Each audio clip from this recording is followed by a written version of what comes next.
Today's episode of the Weekly Shift is brought to you by our friends over at Simply Safe. It's summertime. With that comes people just getting out of town. They want to take everybody, the kids. You want to take the dog. You live in a great neighborhood. And you say, you know what? Let's go ahead and get away. You deserve to feel safe. You don't have to rely on your neighbors. And that's why you go and check the number one and the best provider that you can get. That's our friends over at Simply Safe. So you go and check them out over at www.simplysafe.com. Hey everyone, welcome to the Weekly Shift. It's Chris Wiggins. I am glad to be back. And now check this out. We have got a star-studded show today. We are not going to be doing our typical covering of content as it relates to different news stories. It's been a fun week. Nothing compared to last week. You get the RNC and all types of stuff going on. This week, I am devoting the full show to a special guest. That is the Dr. Harb. You know her as the real OC dentist. She's over at Dr.Guitta Harb over general and cosmetic dentistry down in Aliso Viejo. You know her from the Real Housewives of Orange County. She's going to be joining us. We're going to be learning a lot about her journey. We're going to learn a lot about teeth as well. And we're going to learn just, quite a few things about how she's transforming orthodontics, how she's transforming dentistry. More so, we love our illustrious guests, and no more illustrious than the person that I have right now. Listen, you know her. She is the real OC dentist. You know her from the Real Housewives of Orange County and so much more. Look, prodigy, just a medical prodigy. Let's keep it real. All right? She is the original Doogie Howser. She was a Lebanese Doogie Howser. She owns Dr. Guitta Harb, general and cosmetic dentistry down in Aliso Viejo. Dr. Harb, how are you doing? And thanks for being here. Thank you so much for the great introduction. I'm doing great and so good to be here, Chris. Good. I'm glad. Thank you for having me. Well, look, thanks for being on. I've said this in the intro, right, as I introed the podcast. You have transformed dentistry, and you have transformed sort of how folks view it. And I do not know if that resonates or if you agree with that, but I see the sort of the influence of dentistry and cosmetic dentistry. I think it's amazing. So I really wanted to have you on here. I've been following you for a while. I'm going to become a patient also. Right? Amazing. So the whole world hears this. In the office. Yeah. All right. So look, I want to start off from the top, right? Like your career journey, because I mentioned you're a prodigy, the original Doogie Howser, but it's an interesting time in the world, particularly involved in the Middle East. What can you share about the tragedy that your family escaped, as I believe you originally came from here from Lebanon, right? Correct. Yeah. Correct. So I grew up in Lebanon during the Civil War, and it was just constant fighting and wars, and I was kind of born into it, and just sort of all I knew really growing up. So some years were great, some years were awful, but we had a life where it was just constant. You're constantly on a fight or flight. You would be in the school and everything's great. You're in the middle class, and then boom, bombs start falling around you, and you have to get down to the basement, and your parents are trying to get to school and trying to get you out and drive you home under bombs. I've had bombs falling on us like around our house. And so I grew up in a very chaotic, place. And the war just took a lot of effect, I think, on me because I was also young when the whole thing happened. So it was, it takes a lot of effect on your mental health and all of that stuff. But it was, some summers we'd have great summers and everything would be wonderful in the country. And Lebanon is on the Mediterranean, so we'd have the oceans and the mountains, and it was beautiful. But, a lot of times it was war, and we all had shelters underneath our homes. And so there's been plenty of times where you'd be sleeping, and at 2 a.m. in the morning, you just hear the whistle from the bomb, and the skies are just lighting up with all sorts of colors, and the bomb just falls right outside of your bedroom. And we would just get up and literally run to the shelter with candle lights or flashlights, because at that time too, the government was shutting off the electricity, so that, there'd be like no electricity in the middle of the night. And so that's kind of how we grew up. But sometimes you spend days in the shelter, just sleeping in the darkness on a mattress on a cement floors, and and then you're going to have to get up in the morning and school is open again, and you just get up and continue on with your life as if nothing happened. And, as a child, you can just imagine the amount of anxiety that that could create on someone. So imagine, sleeping in a shelter, praying that you're going to get up every morning and wake up. Um, and so it was a tough childhood at times, although it was a wonderful childhood in many other ways. We had a wonderful family. I come from a family of 8 and wonderful Mm. parents and great upbringing, and we had everything we wanted. But in a lot of ways, it was that chaos, constant chaos, and nervousness, and not knowing if you're going to even wake up the next morning. Oh wow, yeah. Now, really quick, now with you being a family of 8, so that's 5 siblings, then plus your 2 parents, then. No, actually, Okay. we are 8 kids. We are 8 Oh siblings, wow. and I'm Okay. the baby of 8. So we are 4 boys and 4 girls. Oh, that is awesome. Yeah, Yeah. and my parents were 10 with my Okay. parents. So yeah, so it was an amazing. I mean, we're Lebanon is very family oriented, and Mhm. everything's about family. So we grew up with that atmosphere where we had our cousins over all the time, and family and neighbors, and the house was always open and the door was always open. People were always coming in and going. And so that's kind of the atmosphere we grew up. So that's why, in a lot of ways, I say it was such a good childhood. Mhm. But again, being born in a war and growing up 14 years during the war um, Wow. Okay. was definitely detrimental. Okay. And so and no, I appreciate you sharing that and that story and everything. Yeah, I applaud you on. I don't mean to be glib either. Applaud you on everything that you've overcome in that. Because America here, it's obviously people can go through stuff, and there's obviously some troubling towns and areas, but yeah, to have shelters and everything, like we yeah. really kind of take that for granted. So it's I salute you on being able to overcome that and achieve so much, which we're certainly going to get into. Now, how did given that experience, how in dealing with this kind of trauma that I couldn't even imagine, how did this impact your immersion when the whole family moved to America then?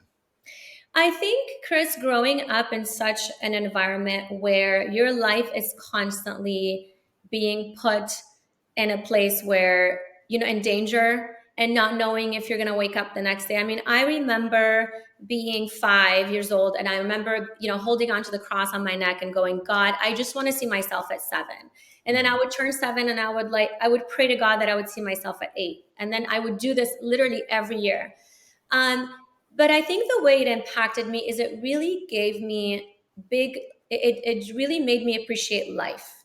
It made me appreciate every breath. It made me want to work harder. It made me want to work smarter. Um, and it made me realize that just health and just being able to know that you're going to get up the next day is Mhm. a privilege. And other people take that for granted. I mean, for me, just turning on a light switch when I came to the States and knowing that there's electricity all the time was like, oh, wow. I Yeah. remember back home, we'd be studying and then boom, the electricity shuts off. And we're like, okay, so the generators have to go on and you have to wait till so and so, and the fridge is not working and you can't boil water. And so there's been a lot of instances like that where, I've gotten stuck in elevators as a child, and that's caused so much of claustrophobia for me now as Hmm. an adult because, electricity would just shut off and you're in the middle of a building between 2 buildings and you have to sit in the elevator for 30 minutes waiting for someone to get Mm, to the wow. house between 2 floors. And so you can imagine the mental trauma that can Yeah. cause a child. So coming here and just literally just knowing like I'm just gonna go to bed and there is nothing that's going to kill me tonight. It was a privilege for me. And I think it makes you realize life is so short, and it makes you really appreciate every breath, Hmm.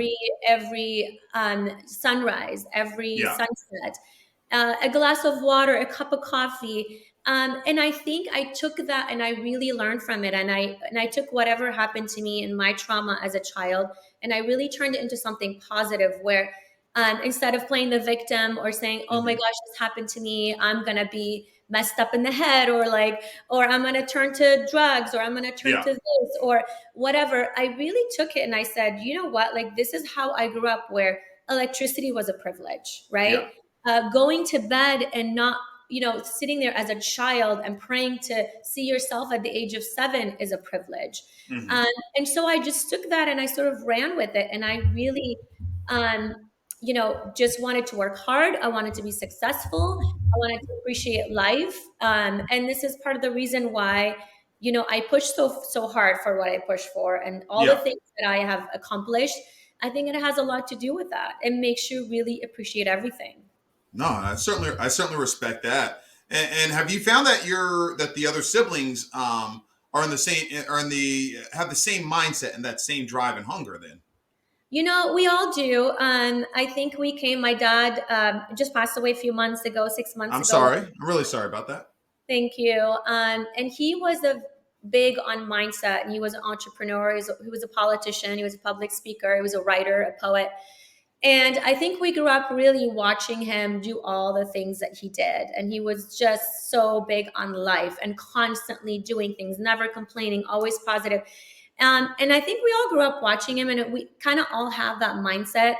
We have a little bit of him. Each one has a little bit of him. But I think for me, I feel like out of all 8 kids, have that mindset of like the positivity and the life and just living your life Good. to the fullest. Good. Maybe because I was a baby, I don't know. Hmm. And I really looked up to him, and he was my idol. Hmm. But we all work hard. They're all entrepreneurs. They all have their own businesses. They're all doing Okay. amazing, and they all have great mindsets. Okay. All right. All right. So let that be known for everyone out there. Reach out to one of the Harbs. I don't know if that's your maiden name or so, but reach out to one of them because That is actually that's my maiden name. I never okay. changed it. Okay. All right. Yes, I'm married, but I never changed it because Okay. it was too much with the diploma and I get stuff. Yeah, I I just get it. No, I certainly get it. So everybody, reach out to one of the Harbs. All right, they look they are 8 for 8. All right, eight in for eight. Eight is the enough. successful. So look, one thing I read. Now you were self-taught in English. Yes. Now I'm imagine Arabic was your first language. If I Correct. Yeah. So okay, in Lebanon, Arabic is our first okay, language. And Lebanon used to be a French colony, so it was hmm, occupied by Napoleon back in the that's day. why it's the Paris of the Middle East, right? It is a Paris of the Middle East, and so a lot of the private schools are French, so Hmm. they're French lycées. And we went to private school back home, and we went to an all-girl Catholic private school, and so pretty much I would say the majority of the Lebanese speak fluent French as well. So if Okay, you're driving on the highway, most of the signs are in French. okay, Everything is in French. English was introduced to me, I think, the year that I left Lebanon as a third language, kind of like how you take Spanish here, maybe like once a week, 1 hour a week. And I had just started learning it. So I yeah, literally didn't know much at all. I knew the basics, which was like, hi, and how are you? And just kind of just barely getting by. So when I came here, I didn't know much at all. And I was thrown into college pretty fast. And hmm, so I had to teach myself English, and I started watching movies, a lot okay, of movies. all right. Um, and What movie do you think had the biggest impact on your English? Because you speak really well, Yes. Yeah, like in Um, general. Yeah. I think mainly I really threw myself into the culture, and Hmm. I made friends. I made friends really fast, and I learned the accent fast. And although it's my third language, and I was already 14 when I came, I made sure that I wanted to perfect English, and I made sure Uh-huh. that I wanted to perfect my accent. And I said, this is probably where I'm going to live for the rest of my life. I don't want to walk around with an accent. I don't want to walk around, I want to speak English perfectly. And so I did. I surrounded myself with a lot of American friends and just started speaking to them back and forth. I would watch movies a lot and learn, the language. And at the same time, I was in college, so I would literally be in class, and I was pre-med, pre-dental, Hmm. and I would have like the biology and physics book next to me and the dictionary. I had to learn everything. Imagine having to translate what the Hmm. professor is saying, trying to understand. So it was not an easy process. It was hard, but I was so adamant about really learning the language and really perfecting it so well that I just kind of did everything I could. Okay. Now, Yeah. Arabic was my third language. Oh, really? Yeah. Amazing. So I took it in college to. I hope she doesn't listen. But I took it in college to get with this girl. So I took 2 years of it.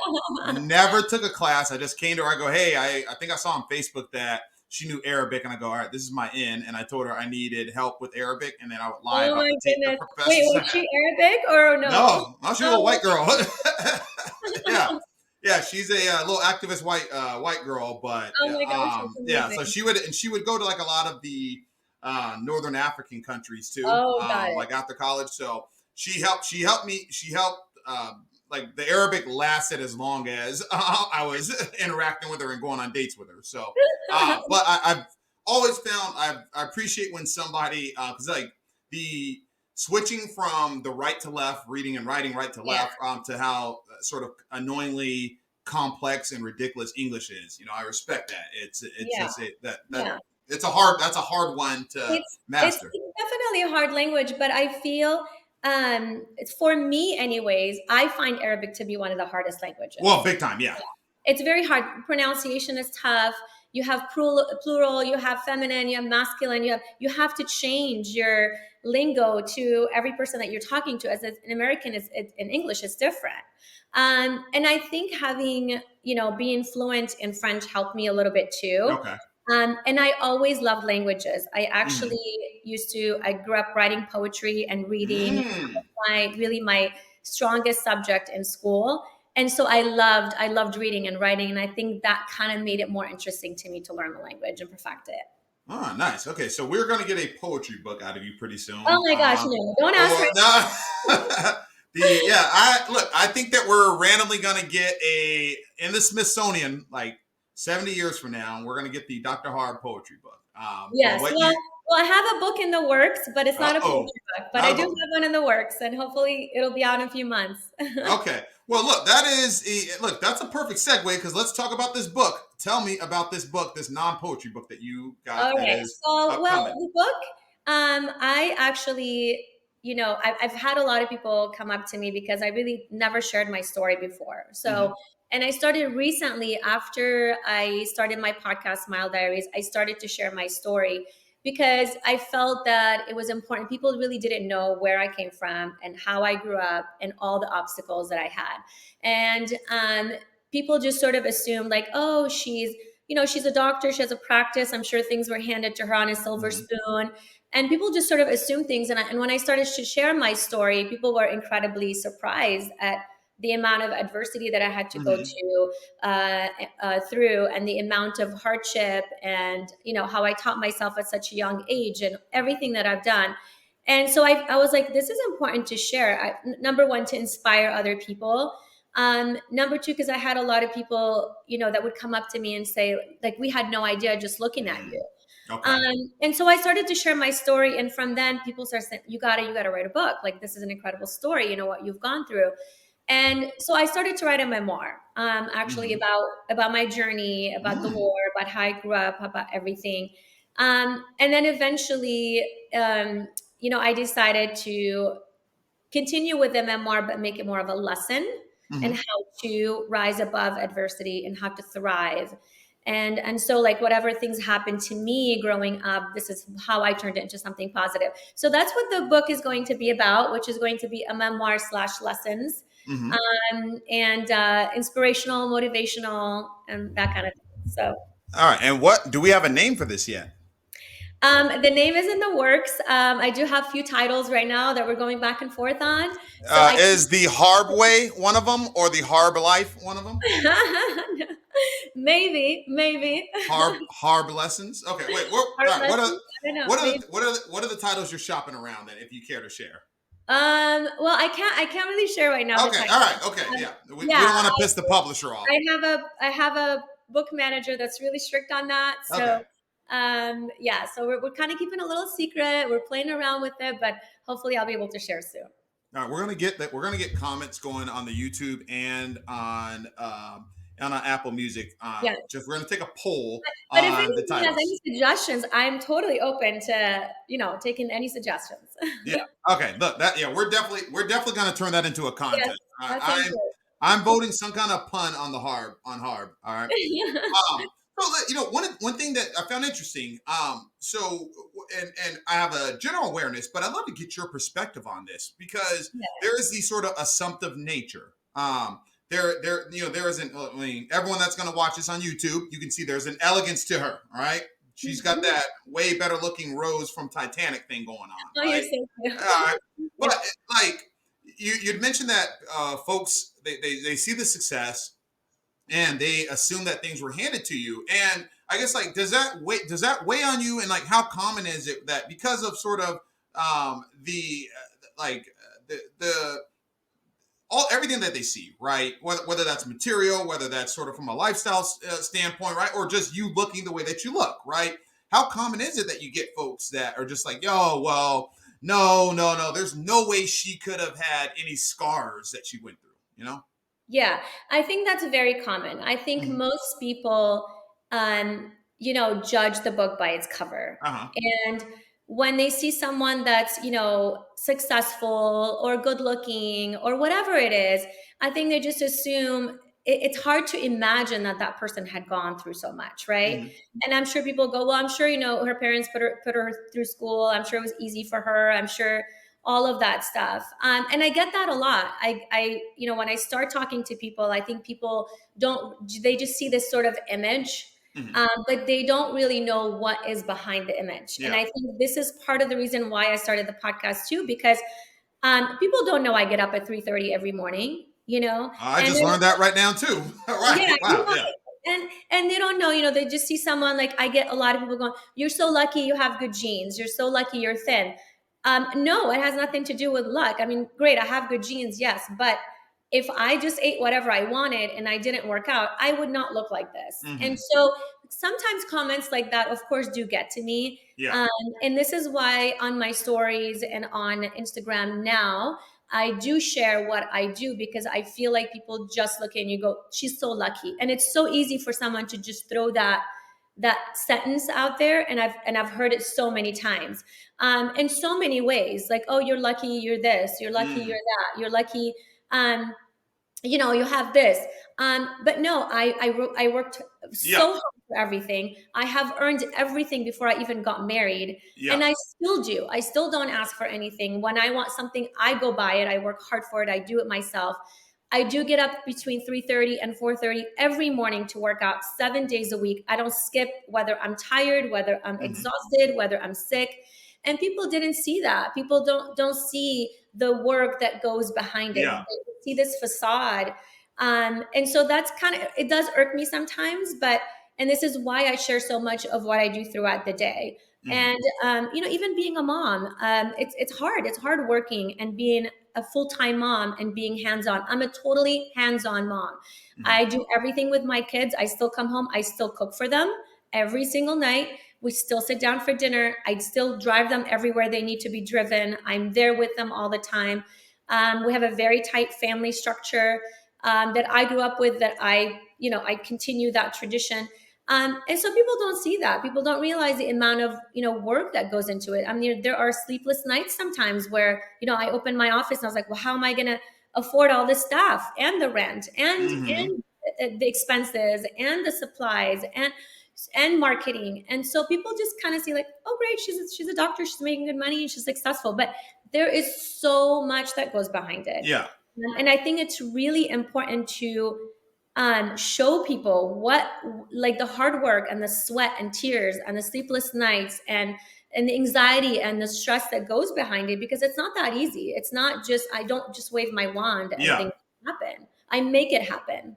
Yeah, certainly. Not like, and I can resonate a little bit.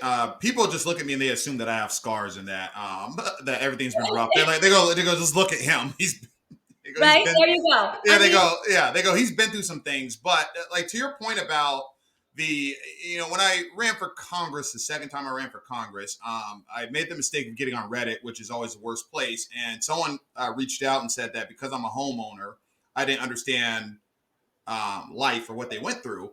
And, I brought up the fact that when I lived in LA, my first move to LA, like I famously lived out of my car for 2.5 months and then had to use a loophole to get into like a roach infested apartment when I was like 22. Right. yeah. And for them to say like disregard me because I was a homeowner, and they go, you come in with your nice suits. And thing I brought up, I go, well, look, I'm used to, it's probably not the same because you went through a lot more. Right. But like Mhm. surviving a civil war. But I go, look, I'm used to getting cheap stuff that expires quickly, the food Mhm. included. And so I was like, I buy clothes that are going to last a little bit long, right? I was like, so I have to spend some money on it. So and I go, and I work to maintain and keep that just like I would a house, And I go, so it's not because I'm trying to show off or be showy, right? I go, this 100%. might be one of the only 4 suits I have. No, it's not. I got like 55 of them. But anyways, so like that, like I've always been bugged when I just like I'm ear hustling and I hear somebody go, oh, well, that person's snobbing, they had it good. And it's like, look, there's entrepreneurship, going out on your own, all of that.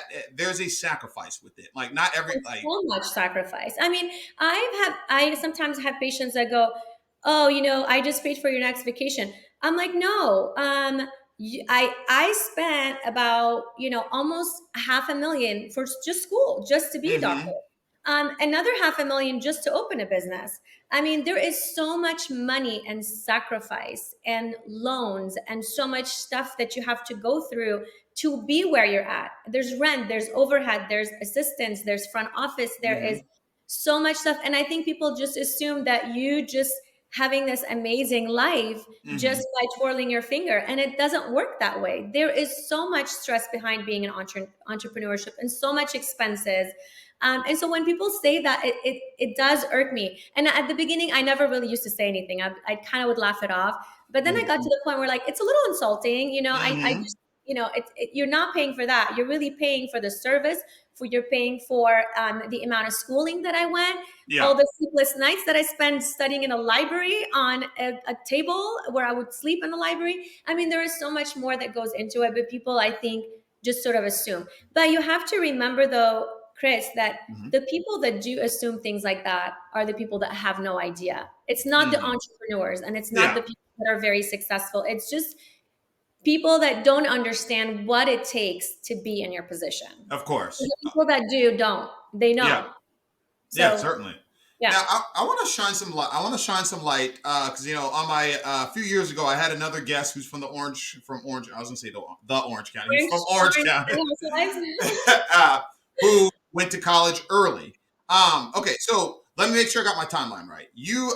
So you go to college 14 or 17 to start your bachelor program.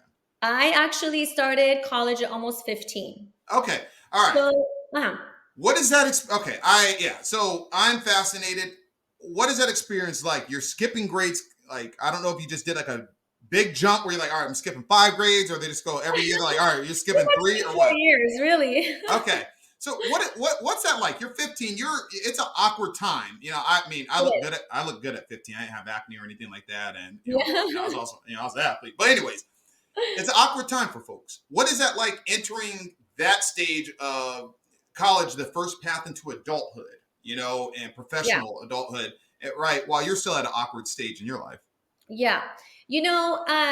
I didn't really have much of a choice with that. Mm-hmm. I came here at the age of 14 and I didn't even finish middle school in Lebanon. So I had, Mm-hmm. I believe, like 3 months left Yeah. in Lebanon for middle school. And then the war got really bad and then we escaped. And we Yeah. came here thinking it's just a vacation. And then when the war got really, really worse and it kept on getting worse, my dad was a politician. He's like, we're not taking you. Things are not going to get any better. You're going to stay here. Mm-hmm. Um, so of course, being Catholic family, they're like, we're going to find you a Catholic high school. You have to be in Catholic high school. So when I went into high school, this is on the East Coast, and I tested for calculus, math, physics, everything. They were like, oh, she's beyond her years. It would Mm. literally be an absolute waste of her time to be here. Yeah. And I think I tested like all A's in every single subject. And Mm. so and then my parents were like, well, she doesn't speak English. Like, how's this little girl going to go to college? And they're like, oh, she'll learn it. She'll learn it. And so I ended up doing about, want to say like 2 months, Yeah. graduating class. They just kind of threw me in at the end. Mm-hmm. And they were like, just go in with the graduating class and just like learn English. And so I literally just was thrown into that, and then I finished, and I just went to college at almost 15.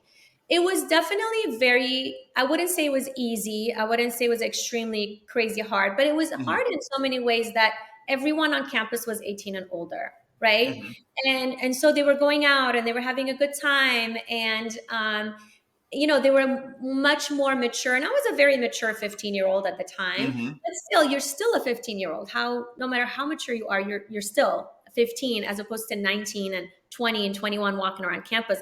At that age, there's a big difference. So it was hard in so many ways because at the time my brothers were there and they were very protective of me. Mm-hmm. And so I wasn't allowed to go out. I wasn't allowed Ah, to do okay. much. And so I just kind of went to school. I studied, and I went out, but most of my friends that I had were my brother's friends, which were much older. So I Mm-hmm. hung out with. I didn't have friends my age. And like right now, my daughter is 15, and all her friends Mm. are 14, 15. Imagine me throwing her in college right now and going, well, Kayla, go ahead and hang out with 21-year-olds or Yeah. 22-year-olds. So there was different level of maturity. But I think that also because I was the baby of 8, and because I had Mm-hmm. older siblings and older sisters, I really grew up, I feel like the baby grows up faster Yeah. and knows more. So it was definitely a hard time for me in a lot of ways. I couldn't go to parties, and I couldn't do a lot of things that other kids were doing. But I just accepted it. I accepted it. And I think my focus at the time was so much on school, on becoming a doctor. I was pre-medical, pre-dental at that time. And that sort of all I focused on, really. I wasn't into going out and drinking and doing drugs and having fun and partying and staying up late. My focus was like how I had to study 5 times harder in order to get the same grade as an American kid that knew English. So my focus was like learn the language, you know get good grades, and just do that. So it was socially a little bit awkward at times, because Mm-hmm. I would have, like, let's say I would be walking on campus, or I would have guys at school ask me out, and I was like, I can't, like, I can't go on a date. I'm Mm-hmm. not allowed. I'm only 15. And Yeah. so there was that awkward stage where I felt like I was maybe that part of my life when I was between 15 and 18, I feel like I never lived it. You Yeah. know, I didn't have that high school experience. I didn't go to the prom. I didn't do a lot of things. And at the time I didn't really think about it, but I think now that I have a daughter and she's in high school, and I literally dropped her off the first day of high school, and I cried a little bit, and she's like, "Why are you crying?" I'm like, "Because I feel like I'm living high school through you." Mm. You know, Yeah.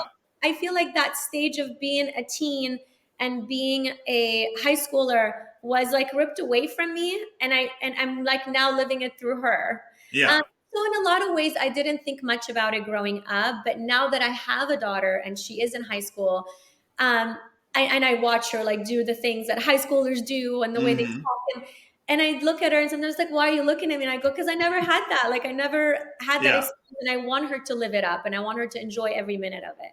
No. So yeah, it was definitely hard, but I think I was very mature at the time, and I Yeah. think that helped me a lot. Yeah. Yeah.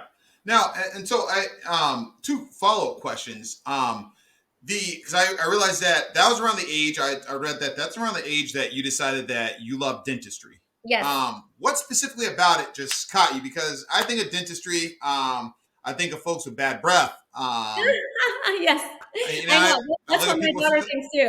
Okay, yeah, and I think of people with busted grills, and I'm like, you You're like, no, know, not that's something I want to do. yeah, you're Yeah. 15 and you're like, you know what? Maybe that because you skipped high school and you weren't used to like nasty locker rooms, so people didn't, you didn't find them revolting. Right. But yeah, what about it? Dentistry caught your eye then? So I'll tell you one thing, Chris. I was always interested in medicine. I Uh think huh. growing up, nothing really else interested me besides the human body and biology, and I was Mm-hmm. so always really taken by it. And I loved creating things. As a child, I was not an artist. I couldn't even draw. I couldn't. I wasn't like a painter, and I didn't have that sort of artistry to me. But I loved creating. And I think what happened, I loved biology, and I would get mesmerized by like videos of surgeries, and Mm-hmm. I would just like watch it. And so when I came here, I wanted to be a cardiologist. And I said, I'm going to medical school. This is what I want to do. And I remember my parents, because my brothers are engineers, and my mom Mm-hmm. goes, just be an architect. And, your brothers have their own company, and like work with them, and you'll have it easy, and like help them out. And I said, I hated physics. I can't do physics. I couldn't do engineering. I Uh couldn't huh. think anything like that. I said, I love the human body. I love medicine. And so that was always my focus going to medical school. But when I was on the East Coast, I had a family friend who was a dentist. Mm-hmm. And he said to me one day, why don't you just come to my office and like observe, and watch. Maybe you might change your mind and become a dentist instead of like a cardiologist. Okay. And I was Wait, you went and looked at teeth for free without it being your practice at 15. yeah, I actually shadowed him. Okay, all right. I did. I was like, wait a second, maybe I could. And another thing I think that pulled me towards dentistry was I loved kids growing up. I Mhm. always my dream was to have a family and have kids, and I just loved kids, and I knew I wanted to be a full on hands on mom. And another thing that kind of like made me rethink being a doctor and being on call and working in hospitals is I also want to be a mom. I also want to have a family. And so when I went to watch him, I was really mesmerized by what dentistry does, because he would go in the room and he would, a lot of patients have anxiety, of course, but when he changes someone's smile or makes them feel better or take their pain away, I was like, this is like medicine. It's just oral Yeah, medicine, right? yeah. And so I thought about it and I was like, you know what? One day I want to have a family. And this is how I used to think at the age of 15. I mean, I always thought 20 years down the line. Hmm. And I still do. And I said, one day I want to have a family, and this would be perfect because I feel like dentistry provides you with it is medicine, but it's also you have the ability to work for someone. You want to open your own office, you can. You're not in a hospital based setting. You don't have to be on call late at night. And so that gives me like, you know, the good of both worlds, right? I can be a mom and I can be a doctor at the same time.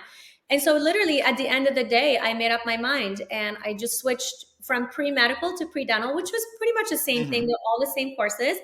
And I just applied to dental school instead of medical school. And I loved it. And I still Okay. do. Nice. Okay.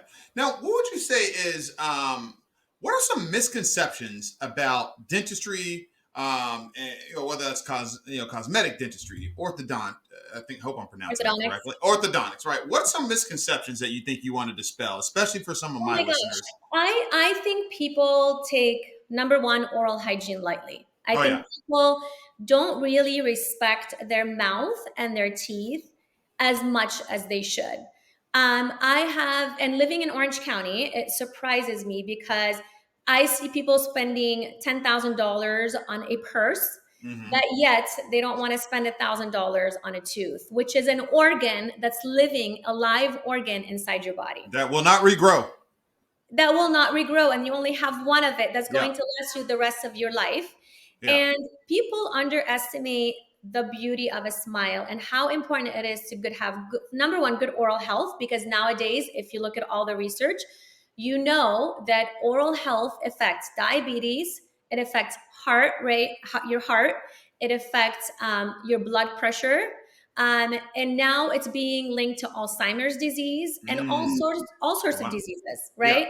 And the reason why is because when we have bacteria in our mouth, we're swallowing that and it's going through our bloodstream and going to other organs in our bodies. Oh wow, I Um, didn't know that. Yeah. yeah, and they're finding that that affects so much of your entire body. And so people underestimate, number one, underestimate oral health. Number two, people underestimate the importance of a beautiful, nice smile. Um, the research shows that 89 to 92% of the population looks at your smile first before they notice your hair color, before they notice your eyes, before they notice what you're wearing. So the first thing that people notice is your smile. Hmm. And there was a picture I posted the other day. It was of a guy that's missing one eyebrow, Okay. and he's missing like one tooth in the front. And everyone that looks at him noticed the missing tooth. Nobody noticed the Mm. missing eyebrow. And it just Okay. goes to show you how important it is to have a smile. When you're looking for a job, people are more likely to hire you if you have a better smile. If you have gum disease and crooked teeth and you smile and you're talking, most people are not going to hire you. If you want, you want to go on dates, you want to have a relationship, it's so important in every way. And also, people in general, if you're not able to smile because you're embarrassed about your smile, you're not going to be a happy camper. And there's people that have depression because they can't smile. There's people that don't have the family life that they want. They don't have the job that they want. They can't find a date. They can't find a partner. So in so many ways, it's so important, and people 100% underestimate. And the other thing that really people have this thing in their mind that dentistry is expensive. And I Hmm. always say it's not dentistry that's expensive, it's neglect. When you Okay. neglect oral health, when you go to the dentist every 6 months and you get your care and your cleanings and your routine exams, we can find something, maybe a cavity that's starting that could be, a couple $100s to fix, as Hmm. opposed to neglecting your smile and your oral health and then 5, 10 years down the line, you show up to the dentist and you have thousands of dollars worth of work and you go, oh, it's so expensive. It's not expensive. It's the neglect that led you here. Yeah. And I think a lot of people have this misconception of like, oh, it's just teeth. And I hear that all the time. It's just teeth. I'm like, no, you speak with your teeth, you eat with your teeth. And the first thing that you do is you swallow your food, you represent yourself with your mouth, you talk with it. Yeah. That is your livelihood.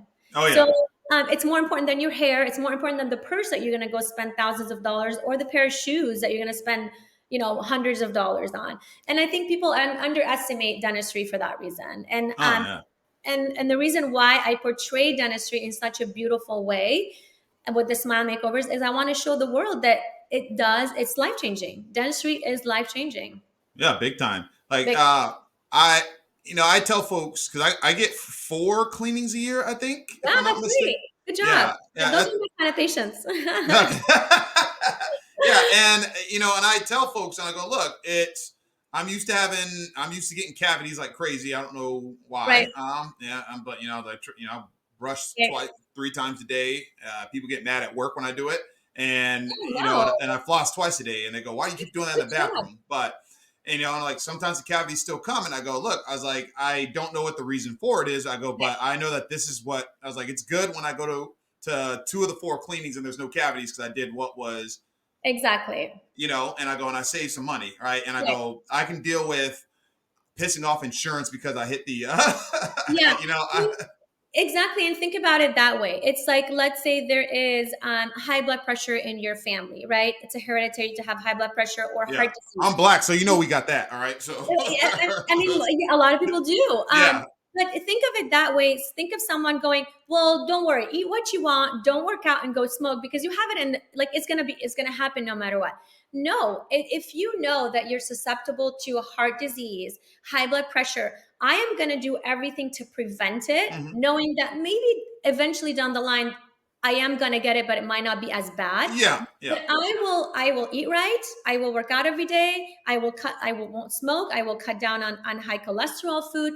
The same thing goes with dentistry. If you are a person that is susceptible to getting decay, maybe it's hereditary. Maybe it's the acid pH in your mouth that affects a lot.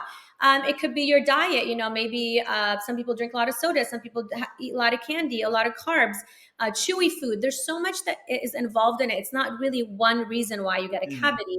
Um, but it's like saying, like, why are you brushing? Because you're going to get it no matter what. No, you're going to try and prevent it, no matter how, at any cost, right? Whether you're flossing twice a day, you're brushing 3 times a day, going for 4 times for cleanings, all that helps. Everything that you're doing is going to help you. yeah, big time. Yeah, Now, one thing that's came up throughout this podcast is yeah, the substances. We'll call them the dark arts. All right. So yeah. I understand you are a teetotaler. No drinking. I assume when there's no drinking, that means there's no other hard substances in all. Oh no, Yeah, yes, yeah. It's not that you would say that this wouldn't be yeah, happening to say that you did, right? But yeah, what I guess all of that. A lot of folks get into that. I'll speak only on the drinking part of it, right? A lot of folks get in that just due to stress, right? But you are juggling a lot. So you've yeah, got the practice. You've got the awesome podcast, Small Diaries, by the way. Y'all should check that out. yes. You've got the involved parenting. You've got the marriage, and so all of that. How do you manage all the stress of this, right? Without leaning back on these vices. I've never been we grew up in such a in Lebanon, we grew up in an environment, number one, Mm-hmm. where there was no age for drinking. Okay. So I remember my uncle going, here's $20, go to the market, buy me beer. Mm-hmm. So we never grew up with a this urge to like, oh my God, I can't wait till I'm 21 and drink. My parents, I remember when we were teenagers, would be sitting at dinner and they're like, would you like a glass of wine? And so it wasn't much of a big deal. Mm-hmm. But to me, the reason why I don't turn to substances when I'm stressed out and things like that, I love my life. Mm-hmm. I appreciate everything. And I think it goes back to the mindset where there is no reason for me, even if I'm having a hard day, why would I go and numb my life? And Mm-hmm. I feel like people go, I have friends that are like, every night I open a bottle of wine, I drink. That's the only way I could deal with my kids, with my work, with my spouse. And for me, it's always like, I love to feel everything. If I'm stressed, I'm stressed. I'm just Yeah. gonna let it go. I'm gonna process it. I use other things for that. I work out a lot, and that's the reason why I work out every morning, because to me, it really helps me deflate. I feel like sometimes I get up in the morning and I have a million things in my mind and I'm juggling so much. And the second I go for a run outdoor, or I get on the treadmill, or I get on my bike, I feel like that balloon just got deflated. So, number one, I always tell people it's really important to work out, because fitness is like a drug. So, Yeah. I don't know if you know about, runner's high. So to me, Yes. My rather, doctor just talked to me about that 2 weeks ago. yeah. So Yeah. to me, do I prefer to go have a glass of wine that afterwards I'm gonna feel icky and gross, and if I drink the night away, I'm gonna get up, I'm gonna waste. So that's kind of how I process things in my head. Okay, if I, even on the weekend, like Fridays and Saturdays, if I go out, I might order a drink, and it's like maybe I'll have half of it, and then I'm like, oh, stop, have a bunch of water. And the reason is, in my head, when I'm sitting at dinner on a Friday and Saturday night, I go, okay, well, tomorrow's Saturday. I've been working all day. I want to be with my kids. If I'm going to drink 3, 4, 5 drinks and pass out, I'm not going to be able to get up the next day. My whole Saturday is going to be ruined. And so I kind of process things in my head where I have priorities. My family's a priority. My fitness is a priority. My work is a priority. And so when you prioritize things and you shift your mindset, you won't want to drink, and you don't want to Mhm. go and ruin your body and ruin. And I have a lot of respect for my body. I really do. I eat right, I work out. And so for me, working out has been a whole beast of like, Yeah.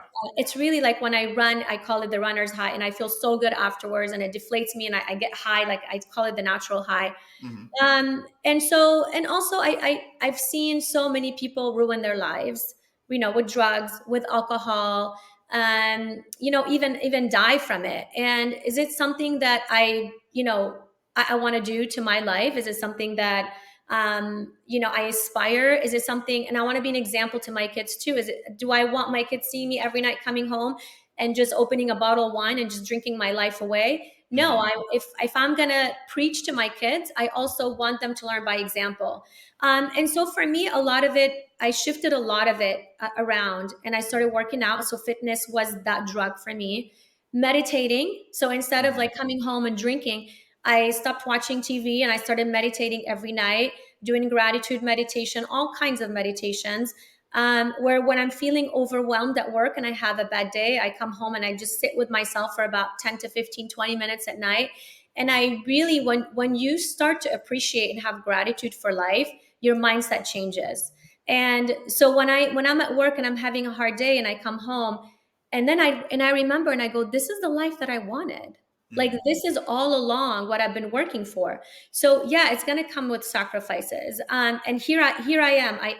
I have the house, I have the car, I have the husband, and this is what my entire life was leading up to. So do I want to go? Like, I should appreciate it. And so when you change your mindset from complaining to appreciating and having gratitude, you're not going to want to sit there and drink and Hmm. wash your life away. And so honestly, it all comes down to training your mind, changing the way you think, having so much gratitude for everything, even the bad days. I really, even on a bad day, like I will have 10-hour days at work and I am just exhausted. My neck's about to fall. My shoulders are hurting. And I will sit in my car when I get home and I just take 5 minutes to say, thank you, God, for number Hmm. one, for being able to work, for my patients, for giving me this life. And I think when you do that, your whole mindset changes, as opposed to coming on and throwing things around and going, oh, I had a hard day. Let's open a bottle of wine. Let's drink. And so that's how you change things around. Hmm. It's just really mindset shift. No, certainly. I respect Yeah. that.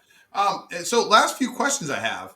Yeah. Speaking of television, Yeah. this is, I mean, you mentioned that, but that's not the best segue. But you were on, all right, how has your appearance on Real Housewives of Orange County, how has that affected, impacted the practice? What kind of exposure has that brought you?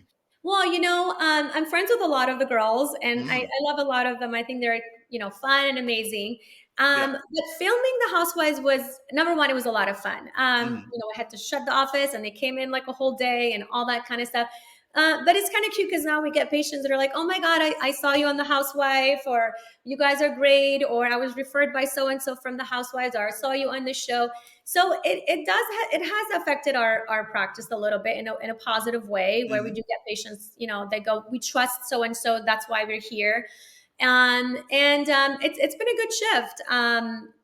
They actually filmed one season, and then they came back the next year and they asked us if they can film again. So we did 2 years Hmm. in a row. I'm not Nice. sure about next year, but we'll see. But yeah, we've been on 2 seasons, and it's just been a lot of fun. And I think when people see someone that they trust, like let's say one of Hmm. the housewives or whatnot, coming to us and all of that stuff, I think it does make a difference. It makes people feel more at ease, I think, coming to us. So yeah, it has definitely helped us out. Oh, good. Well, the last question I have, and with your foray into media, Smile Diaries, you just completed the first, I think your first your anniversary might have just passed, or 1 year Yes, anniversary. yes, Yeah. yes, yes. Uh-huh. All right. So congratulations on that. Number one. Thank you. Number two, it's what's been like some takeaways from doing podcasts, like as you think about, as you reflect on how that first year has been, like from the setting up from it, setting it up standpoint, right? What have been some eye opening revelations for you in doing so? Wow, I think honestly, I have to say, Smile Diaries has changed so much for me. Number one, it was an outlet for me to, because I've been doing dentistry for so long. And when you're doing the same profession for so long, I love dentistry. I'm as passionate about it today as I was from the day I graduated. Hmm. But after a while, I think I'm very a cerebral person, and I constantly love to learn and grow. And I think Smile Diaries has given me the opportunity to grow and to learn. And I think it impacted my life so much because I get to meet incredible people and I get to learn from them as I'm interviewing them. We learn, and hopefully you're learning from me today too. So Big time. I feel like number one, you meet some amazing people, which have really influenced my life in a lot of ways. Number two, you learn from them. Number three, Smile Diaries has given me a platform where I can also share my mind and Hmm. my life and my thoughts and my beliefs with other people. And I think I have people reach out to me all the time and say, you know what, like, we didn't know this about you. We followed you just because we thought you were cute. But now, like, now that we hear you on, Yeah. Smile Diaries, we look up to you, and you're inspiring us, and the story or that story, or even meeting different guests that I have, it's been so impactful in so many ways. So it has really fueled my soul and has made me so happy in the last year, because it's kind of like my little passion project, I call Yeah. it.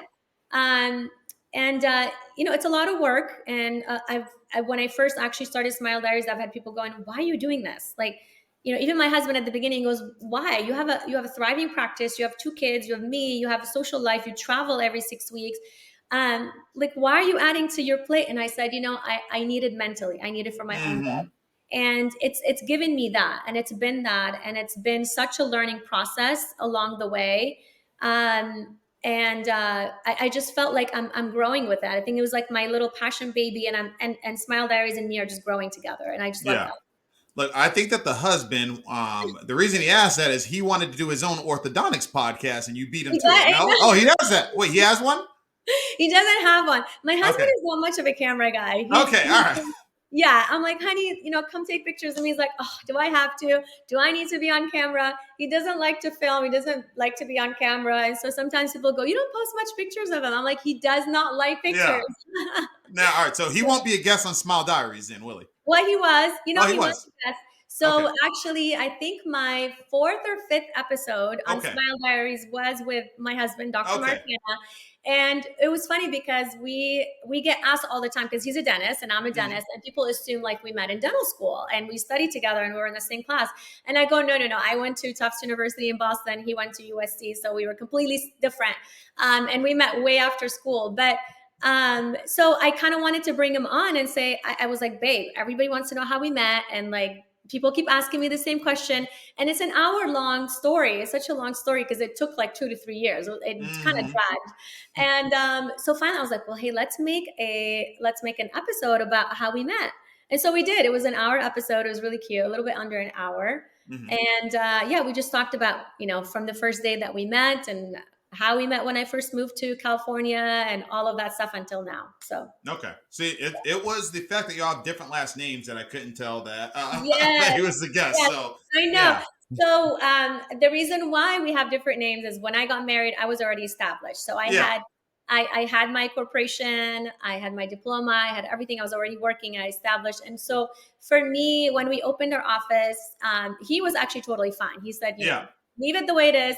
That's Um, awesome. Number two, I was like, if people call the office and there's two Dr. Panas, if I change my name, it's going to be a little confusing. They're going to be like the Mm, female Dr. Pana or the male Dr. Pana. yeah. And so we were like, let's just leave it as is. So, and we, Okay.